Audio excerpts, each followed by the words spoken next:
கேரளாவில் பிறந்த குழந்தைக்கு தாய்ப்பால் கொடுக்க மறுத்ததாக பெற்றோர் மீது காவல்துறையினர் வழக்கு பதிவு செய்துள்ளனர். இந்த அதிர்ச்சி சம்பவம் கோழிக்கோட்டில் உள்ள இஎம்எஸ் மருத்துவமனையில் நடந்துள்ளது. கோழிக்கோடு பகுதியைச் சேர்ந்த அபுபக்கர் அப்சத் தம்பதிக்கு சில தினங்களுக்கு முன் குழந்தை ஒன்று பிறந்துள்ளது. இஸ்லாமிய மத குருவின் அறிவுரையின்படி மசூதியிலிருந்து 5 முறை தொழுகைக்கான அழைப்பு சத்தம் கேட்காத வரை குழந்தைக்கு தாய்ப்பால் கொடுக்கக்கூடாது என்று மனைவியிடம் அபுபக்கர் கூறியிருக்கிறார்.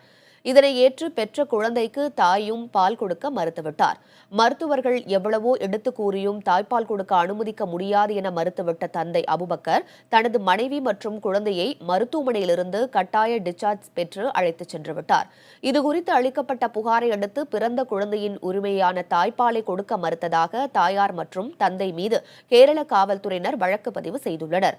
சிறார் நீதி சட்டப்படி இந்த வழக்கு பதிவு செய்யப்பட்டிருக்கிறது.